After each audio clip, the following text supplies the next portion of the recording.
Thank you for listening to the Bladder Battle Podcast special series, Flarey Tales. This series gives inspirational warriors with bladder conditions such as interstitial cystitis a chance to share their personal journey. This series is also intended to bring awareness and create conversation around the illness. This podcast is not intended to be a medical alternative for physician care, nor to treat, cure, or prevent any illness or disease. So please consult with your physician for professional medical advice.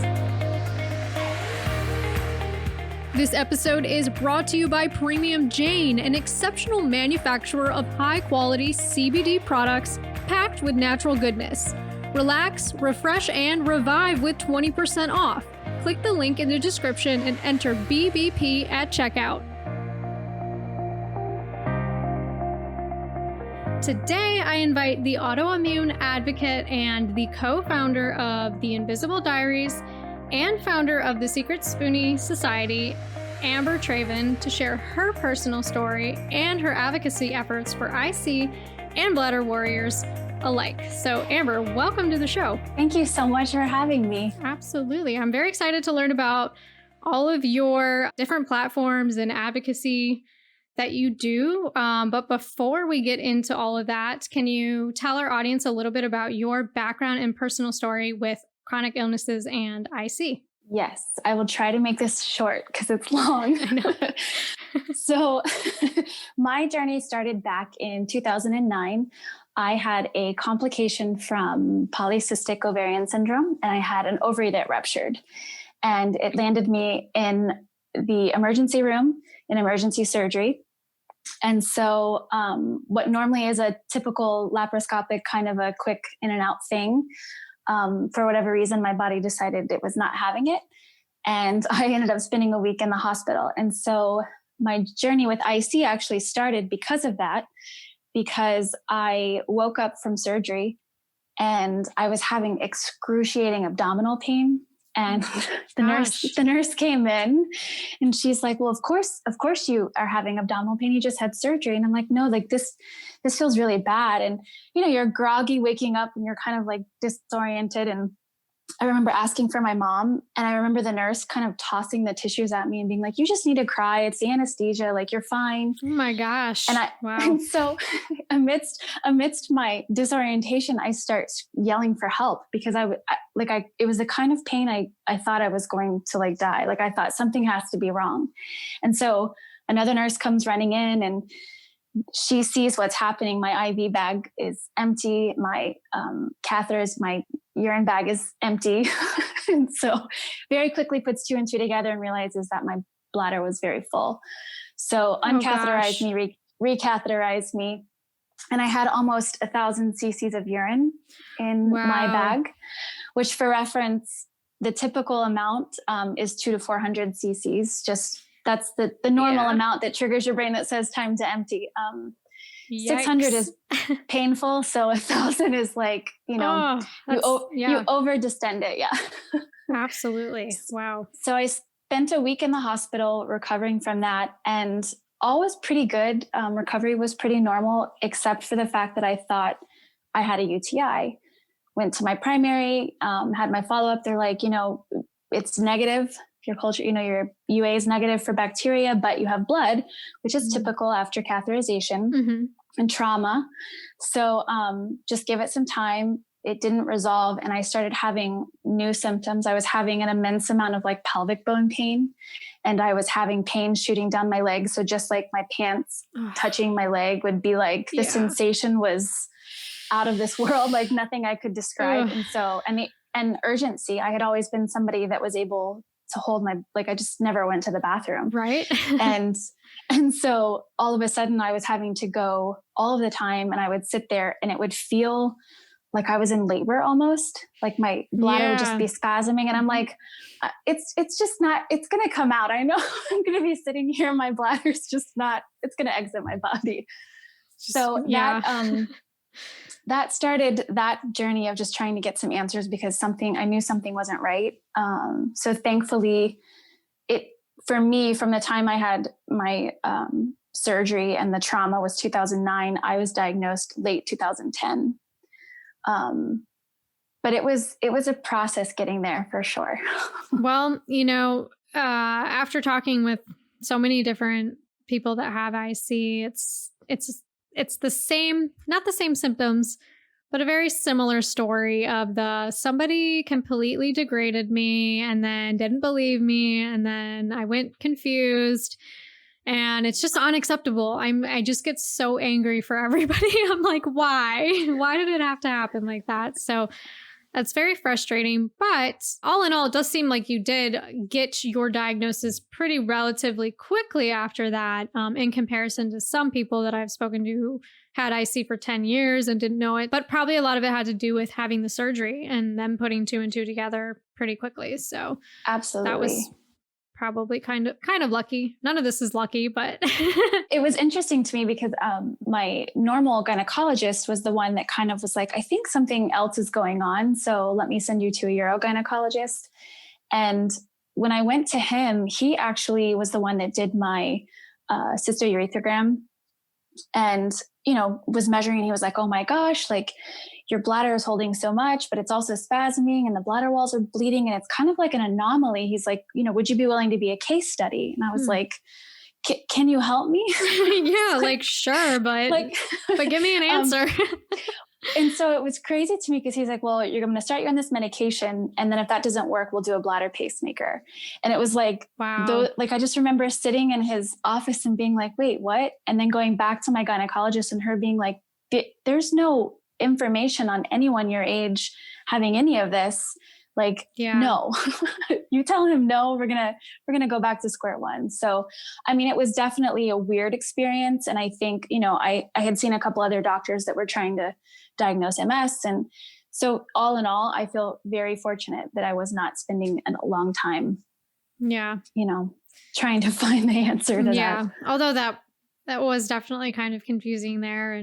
And like myself, my gynecologist was the first one to ever bring up the terms interstitial cystitis to me. So it's lucky there. Kind of going on about how this has affected you positively, if it has affected you positively, and then also negatively. So, I mean, there's a lot of negatives, but, maybe some of the negatives have turned positive. And these could be in different areas. So I've been asking a lot of people, how has this affected your relationships, mental health, and kind of your feeling towards the medical industry? So those are really great questions because I think one of the hardest aspects for me to talk about being so young when I had it, because I was a young mom too, was that I didn't know how to communicate to my partner that it was so painful to be intimate. And so, you're in a newer relationship and, it's the natural progression of a relationship, and not being able to communicate that, I started to equate intimacy with trauma because it was so painful. And so that started its own spiral of, not registering how to communicate those feelings, which I'm a huge advocate for talking about that, because that is really difficult, because when you start equating intimacy with trauma, you start going down a really negative path. 100%. Yeah. And I don't think we talk about it enough, because I think not knowing that, learning your body and your flare cycle and all of those things, in the beginning, it's just, this hurts and this feels terrible. And I don't know how to tell my partner that without making them feel bad.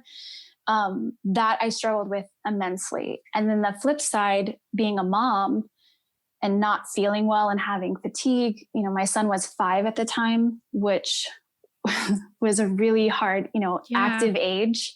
And I would be in the bathroom and I remember him waiting outside the door and like sliding notes under the door to me, being like, are you almost done? Circle yes or no. And I just remember sitting there for what felt like hours. Sometimes it was hours on and off, thinking like, this can't be it. This can't be what my life is like forever. Yeah. Wow. And feeling like a failure across all the boards that were important to me. So yeah, that was definitely the more negative, impactful side, just because then I didn't feel like there were a lot of online resources like there are now. And so, definitely finding people to talk to was really hard because I didn't know anybody else that had IC. And so that part was really difficult. But then it also pushed me to become a better advocate for myself, because I was like, I can't be the only one that's like this.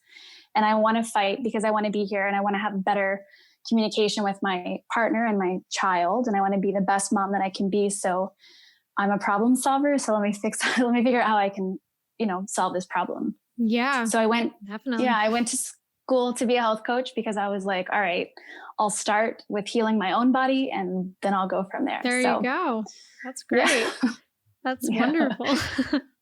Yeah. So that was the thing that lit the fire under my, I guess, rear end, to be like, this is what I need to do because nobody else can help me. Which is not entirely true, because I did find a functional medicine doctor pretty early on after I finally got a diagnosis that was able to like really show me like how much nutrition made a difference. My partner at the time, who's now my husband, is a chiropractor. So he's very functionally medicine based as well. Mm-hmm. Right. Yeah. So I had great support, but even then, like, I think back, like it still was really difficult to talk to him, and he's a medical professional, like you think it would be easy to talk about, but it really isn't in the beginning.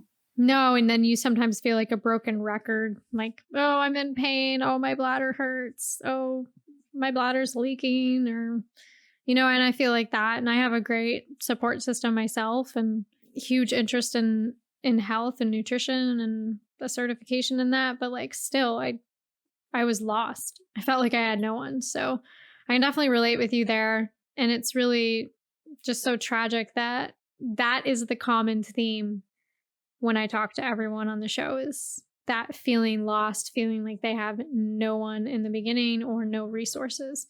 So that's really inspiring that you are trying to advocate for that and shed some light on that. So I find that really interesting and inspiring to myself as well. I'm always looking for everyone that's advocating, because we need a lot more of that than we do people getting ICs and feeling lost. So I think that's... Absolutely. Well, and what's cool about IC that taught me a lot about invisible and chronic illness is that not everybody agrees and not everybody gets it the same way. So sometimes it can be viral overload. Sometimes it can be actual trauma, like from catheterization or having a baby or intercourse. So, I mean, you can have genetic background. There's a lot of research coming out about that. So you can have it in your family. So, I mean, there are you can have accumulation of all of those things too. So, for me and my path, the positive flip side, other than really learning how to advocate for myself, is that I started really becoming more invested in taking ownership of my health. So it became, okay, what else is going on? Because I know I have these other symptoms. So not that I'm necessarily looking because I don't want any more. Right. but it opened up kind of the Pandora's box of things, which was great because now I have answers, but definitely a learning process in how to not just stop with the first, like, this is what it is. Right. We just become way more in tune with our bodies, and we can help other people. If someone says they're feeling a certain way, I feel like I'm like a grandma that's got like her, goodie bag of like, oh, here, sweetie, here's your remedies. And and I'm going to be that old lady someday. I will. But, I just feel like I can help people. I'm like, oh, you're feeling inflammation. Oh, you need this, try this, I'm always about that. So I think that's, it's great. It just makes us so much more knowledgeable and helpful. And going off of that, I want to know more about your website. So you kind of touched on the initial purpose. Obviously, you want to advocate. But if you can kind of get into the Invisible Diaries and then the Secret Spoonie Society, yeah, and what those two things are and how they're related and how they kind of feed off of one another. So I started the Autoimmune Advocate, which is my personal health coach side of things, in 2017. And that was just kind of my creative space to connect with people and kind of navigate and share a little bit. But at the time I'm like, I need like AA, but like for what I'm going through, like I need an actual group that I can go to that's going to be like, here are the steps you work. This is how you go through it. Because like you say, there's so many components to chronic illness. Yeah. And so I just wanted somebody to be like, not only know what I'm going through, but also like, to share, because that's how we get information. And so a girlfriend of mine at the time was also dealing with a ton of health issues here in town, and we knew each other quite a while.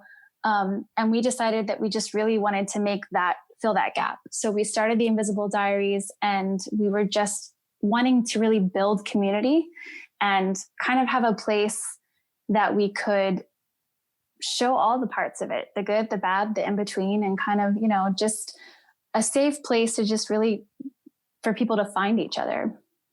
So that's that one. We've kind of bifurcated this past year. We're going into different projects now. She's doing a lot with digital magazine, and she's got some other projects. And then I started Secret Spoonie Society, just to kind of keep that creative community side going. I use humor a lot to deal with my illness, my many illnesses. So we have to.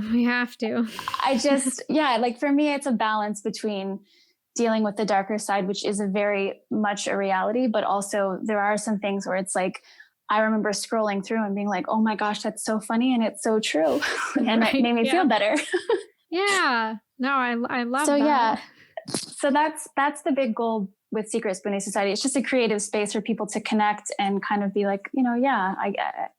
That's what I'm going through, or, that sounds like something I'm going through, or I know somebody like that. So on your Invisible Diaries, what type of content do you publish on there? So is it a variety of, all pertaining to all different types of illnesses, or is it kind of focused on just IC? Yeah. So we stopped publishing new content in December of last year, but you can kind of see we've got a color scheme on that page. The green was me, the pink was my other co-founder, Misty, and then we kind of alternated in between. And it was really about everything. Okay. The Invisible Diaries was more about sharing stories of people who were struggling with invisible illness. So it could have been mental, it could have been, because, there are a lot of invisible struggles. Oh yeah. That aren't just chronic illness. So it was more about building a platform and a community around that, just really sharing stories. That's great.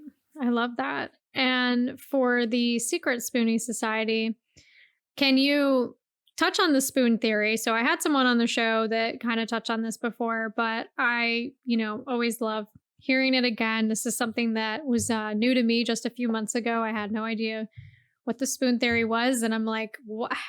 Just baffled, because I'm like, explains how I feel every day. So if you could kind of touch on that, and then I'm going to ask you some more questions about that platform as well.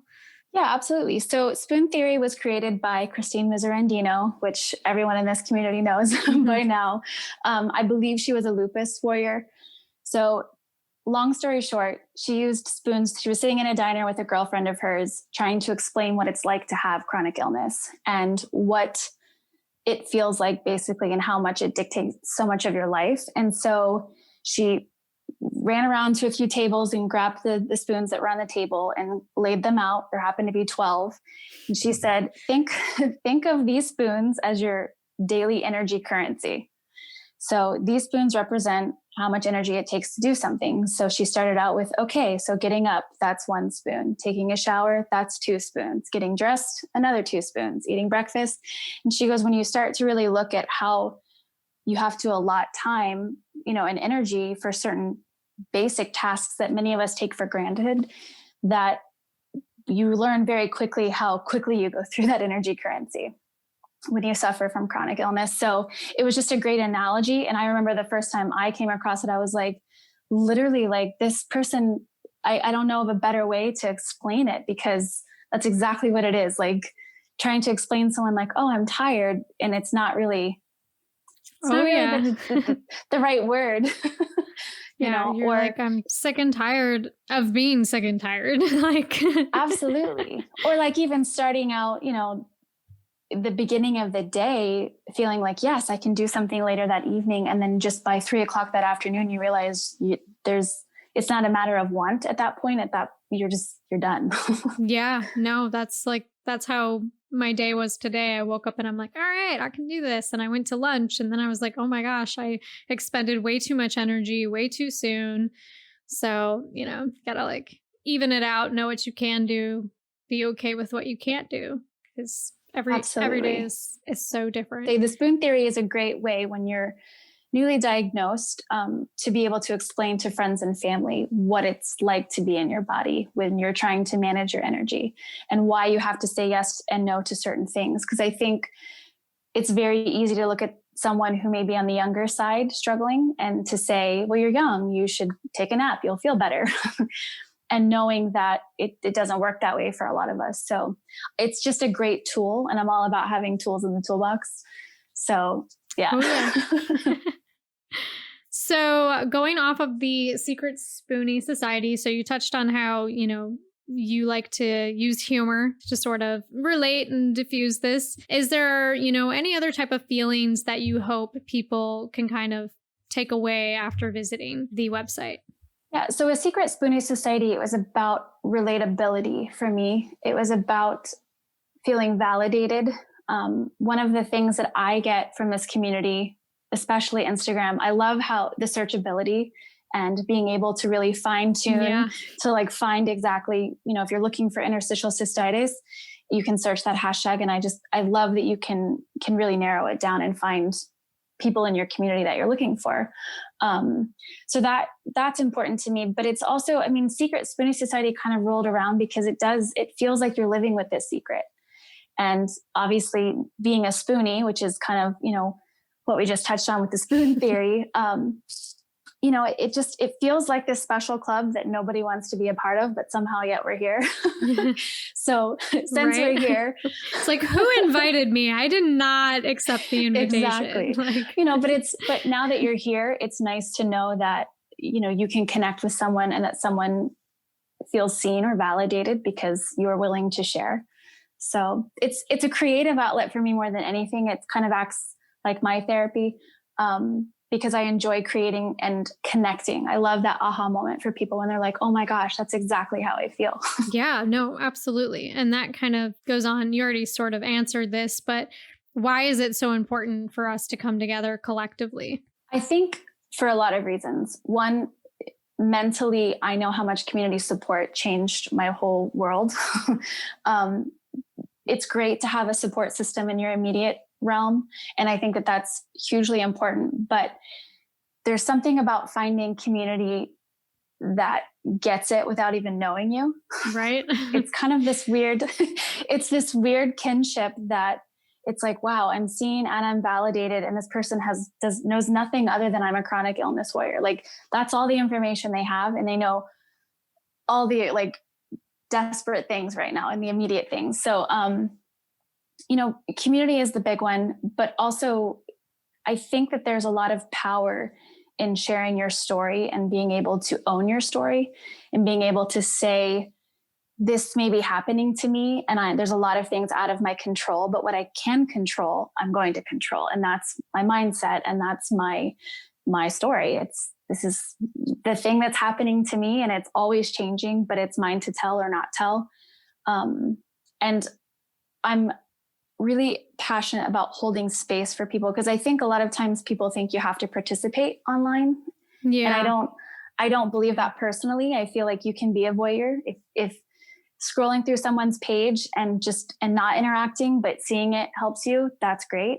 If you want to interact and commenting because that helps you, that's great. Like I'm very much a come as you are, wherever you are. Yeah. However you want to participate. Yeah. or not. Or yeah. not. Yeah, because I just think everybody's, not everybody is as comfortable in talking about their illnesses, whether it's a mental struggle or a physical or both. And so, or even emotional. So I think it's the part that is the most profound to me is the relatability. And so, kind of why I started my Secretly Relatable podcast, because there are more than just chronic illness struggles. Invisible struggles can be grief. It can be, like you had mentioned, we had talked another time about grieving your past self. And that's a huge topic that not a lot of people, they know they feel this thing, but they don't know why they're feeling this thing. And so those struggles may be different, but we can all kind of relate. Like everybody knows what it's like to be sad or to struggle with something. So that's more so anything is just that community space. It's just really important to me. Absolutely. And you brought up your podcast, so I wanted to ask you about Secretly Relatable. Yeah. This is brand new. What types of people are you looking for? Obviously, invisible illness warriors, but any specific illnesses, some topics that you're shedding light on? Can you kind of tell us a little bit more about your podcast? Absolutely. So Secretly Relatable is all about sharing struggles that are secret or maybe not so secret. So this first season, I'm really focusing on chronic illness because obviously it's near and dear to my heart Right. as a chronic illness warrior. And a lot of times it is an invisible struggle because, you look beautiful and healthy. You would never know. Right. So as someone that doesn't know, it's very hard to just go off appearance. So, yeah, but there's a lot of things that I want to talk about because I think we learned this last year, how important it is to have connection when that was taken away.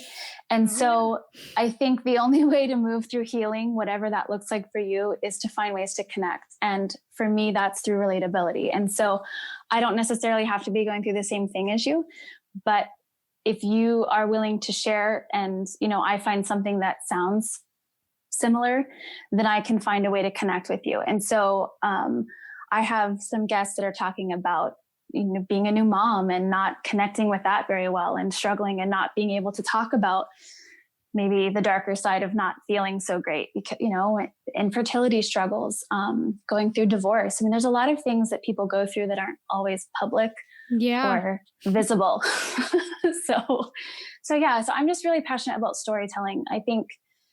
I know how much owning my story and sharing my story has helped me in my healing process. And I want to give other people that same opportunity. Yeah, I think that's great. And even just about the whole mom topic, that's something that a lot of people don't think about. Even myself, that's something that I worry about in the future. I personally have never, had that in my plan to have children. But as I get older, sometimes things change. But, then I worry. I'm like, wait a second, maybe I'm not going to be able to do that. I got a puppy this year and that was hard. So, absolutely, that's just something that's huge, especially for all of us in our 20s and 30s. And we want to start a family, that's a whole other layer of stress in life that we have to add to it. So I like that topic. And I know that you can relate to it being a mom yourself. Yeah. You're shedding light to even people who don't have the illness and just making everybody understand. So I really like that. I'm interested to hear more of your episodes. Where can we find it? So Secretly Relatable is on almost everything now. I'm still working on a couple, but iTunes, Spotify, Amazon, almost all of them at the moment. iHeartRadio, I believe they just confirmed. So I have all the links in my link tree. If you go to my Instagram, which is the Autoimmune Advocate, it's there. And then I'll be adding the rest of the links on my website, which is also theautoimmuneadvocate.com. Great. Well, that is awesome. Before we wrap up, I always like to ask everyone, if you have anything that you'd like to share based on your experience or something that you've been told that you'd like to share as an inspiration, I would love to hear it. I honestly feel like the biggest thing when it comes to especially interstitial cystitis, because that was really the crux for me. That was the thing that started it all. Is that you get to, if something feels off, you get to own that. You get to say something's wrong, and you don't have to just take that first answer that you get. If deep in your gut, there's a reason that they say, I feel it in my gut. We now know the neurotransmitters and all of the science that backs that up. Right. That you are allowed to get another opinion, that you are not crazy for wanting to get another opinion, because this is your body. You're the only one living in it. So you get to make those decisions for your body. And that's just, for me, advocating for yourself is important, but knowing deep down that you get to do what's best for your body with conviction is super important to me. Owning your illness and, taking ownership of what you want done to your body or what you don't want done to your body, or how you're going to go about treatment. It's really important. And I don't think there's enough of that out there. And I don't think enough of us feel okay to make those decisions because we want to rely heavily on a medical professional to tell us what we need to do, because that's what we were trained from the time we were little kids, going to the pediatrician. They're going to make me feel better. Well, it's a whole new, battlefield out there, and you're not always going to get the answers you want and guided in the right direction. You never know if you will or not. So I think that's really great advice. And I am just happy to see all that you're doing. I'm glad we connected on Instagram, and I just really want to take the time to thank you so much for being on my show and for also inviting me on your show. Oh my gosh, no, it's been my pleasure. Thank you so much for giving me the opportunity and for just doing what you're doing. There needs to be more people like you that are just willing to not only share their story, but also really highlight that it doesn't look the same. So there's a lot of ways to do this health journey. Yeah, that's great. Couldn't have said it better. So again, Amber, thank you so much. And I also want to thank my audience for taking the time to listen to the Bladder Battle Podcast special series, Flarey Tales. Make sure to subscribe if you're listening on YouTube, or leave a rating or review on Spotify, Apple, Google, or wherever you listen to your podcast. And stay tuned for the next episode right here on the Bladder Battle Podcast.